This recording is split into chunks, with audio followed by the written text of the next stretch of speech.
साथियों नमस्कार। बकरियों के लिए ज़रूरी वैक्सीन में से एक वैक्सीन है पीपीआर वैक्सीन। पीपीआर वैक्सीन पर जो मैंने पिछला वीडियो बनाया था कि अगर आप बगैर कोल्ड चेन लगाते हैं तो क्या नुकसान होगा, फ़ायदा होगा कि नहीं होगा, वो वीडियो अगर आपने नहीं देखा है तो डिस्क्रिप्शन में वीडियो है, आप ज़रूर देखिएगा। लेकिन मैं देख रहा था कि बहुत सारे भाइयों के कमेंट थे एक ही जैसे एक विशेष कमेंट को मैंने यहाँ पर लिया है और उन्होंने लिखा पीपीआर वैक्सीन के कोई साइड इफ़ेक्ट है क्या। भाई आज मैं पीपीआर के कंप्लीट साइड इफ़ेक्ट आप लोगों को बताने वाला हूँ। तो यहाँ बात चलिए एक तो साइड इफ़ेक्ट की, और दूसरी बात देखिए गौर करने लायक बात है। साइड इफ़ेक्ट की बात तो चली है, साथ में किसी फार्मर ने फ़ोन करके बताया कि पीपीआर वैक्सीन के बाद उसकी बकरी बीमार हुई और मर भी गई। यानी कुछ बकरियां बीमार हुई और कुछ बकरियां पीपीआर लगाने के बाद, पीपीआर वैक्सीन के बाद मर गई। पहले ठीक थी, पीपीआर लगाने के बाद बीमार हुई और उनमें से कुछ बकरियां मर भी गई। ये क्या पीपीआर का साइड इफ़ेक्ट है क्या? यहाँ इन्होंने लिखा है अगर हाँ तो किस कंडीशन में हमें पीपीआर करना चाहिए, किस कंडीशन में नहीं करना चाहिए। बहुत बड़ी बात है। पीपीआर के ऊपर तो मैंने वीडियो बनाया, डिटेल से वीडियो बनाया, जहां आपको पूरा बताया कि कैसे मिलाना है, कैसे हिलाना है और कैसे लगाना है, सारी चीज़ें। लेकिन ये चीज़ें जो है ना वाकई आप लोगों के दिमाग से जो निकल करके आती है, बड़ा ही मज़ा आता है जब आप ऐसे प्रश्न करते हैं। अगर आपका भी कोई भी प्रश्न हो तो आप कभी भी रामावत गॉड केयर लिख करके प्रश्न कर दीजिए।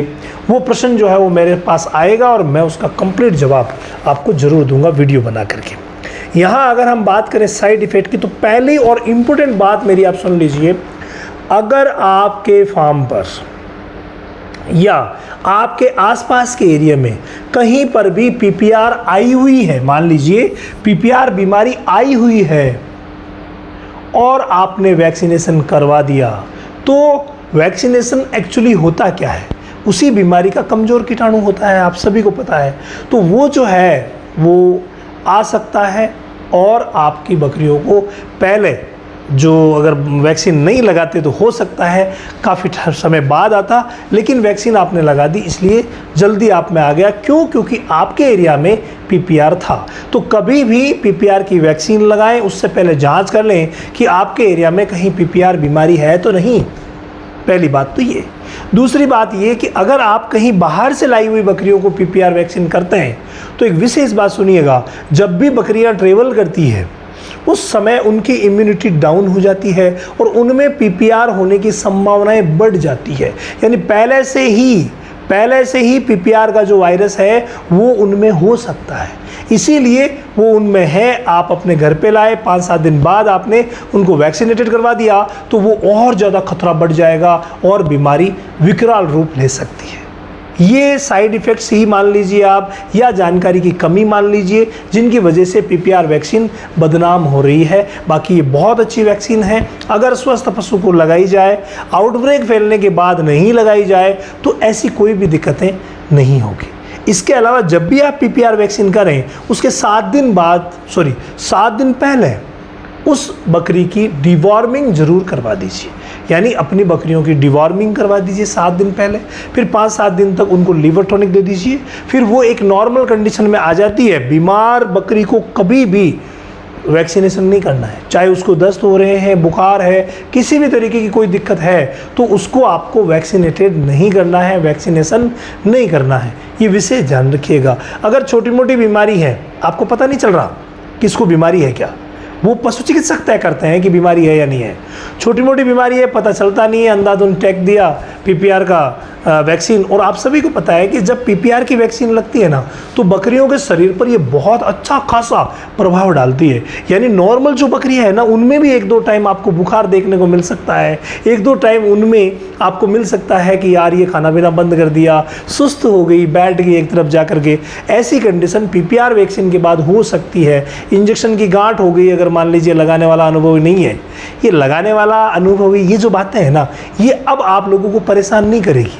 क्यों नहीं करेगी? क्योंकि हमारे रामावत एनिमल ऐप के द्वारा एक ऐसा कोर्स लॉन्च किया गया है जहां मैं लाइव भी आता हूं और कंप्लीट चीज़ों को डिटेल से लेता हूं कि भाई गोट फार्मिंग में क्या क्या समस्याएं आ रही है, कौन कौन सी बीमारियों को आपको पढ़ना चाहिए, डिटेल से पढ़ना चाहिए। उन बीमारियों को डिटेल से पढ़ाते हैं, उनके इलाज के बारे में डिटेल से बताते हैं। ऑल ओवर वो चीज़ें जो एक गोट फार्मर को जाननी चाहिए कंप्लीट हमारे A to Z goat farming के सेशन में मिलती है।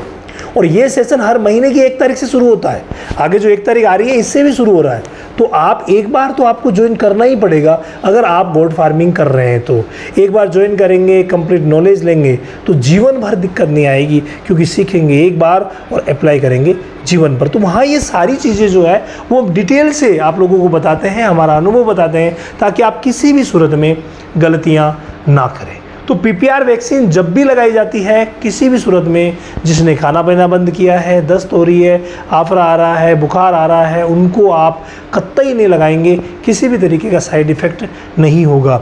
इसके अलावा बकरियां स्ट्रेस में ना हो, ये थोड़ा सा ध्यान रखें, स्ट्रेस में ना हो, और सुबह के समय जब वो बिल्कुल स्ट्रेस फ्री रहे उसी समय आप वैक्सीनेटेड, उसी समय उनको वैक्सीन लगाएं तो बहुत ही शानदार रहेगा। ये कुछ बातें हैं जिनसे कि आप PPR के जो साइड इफ़ेक्ट्स हैं इनसे बच सकते हैं। कोई विशेष साइड इफ़ेक्ट नहीं है, बस जानकारी की कमी है। जब भी वैक्सीन यूज़ की जाती है आप सभी को पता है कि कोल्ड चेन यानी कि 2 डिग्री से 8 डिग्री के बीच में रख करके ही उसका इस्तेमाल करवाया जाता है, वही वैक्सीन सही रहती है। जब भी आप वैक्सीन कहीं से भी लाते हैं तो विशेष ध्यान रखिए कि आपके जो ट्रस्टेड जगह है वहाँ से लानी है, और किसी भी सूरत में एक्सपायरी नहीं लानी है। ट्रस्टेड जगह का मैंने क्यों कहा, इसके पीछे रीज़न ये है कि जहाँ से भी वैक्सीन आ रही है आप सभी को पता है कि कंपनी में जब से वैक्सीन बनती है तब से लेकर के बकरी को लगने तक उसको फ्रीज में रखना ज़रूरी है। 2 डिग्री से 8 डिग्री के बीच उसको रखना ज़रूरी है। और अगर ये क्रम कहीं पर भी टूटा, 15 मिनट, 20 मिनट, आधे घंटे के लिए भी अगर ये क्रम टूटा तो वो वैक्सीन ख़राब हो सकती है। और जैसा कि पिछले वीडियो में मैंने बताया था कि बिना कोल्ड चेन वाली जो है उसको कितना फ़ायदा करेगी, कैसे नुकसान करेगी, वो उस वीडियो में मैंने डिटेल से बता ही दिया है। तो पूरा ध्यान रखिए, कभी कोई दिक्कत होगी ही नहीं।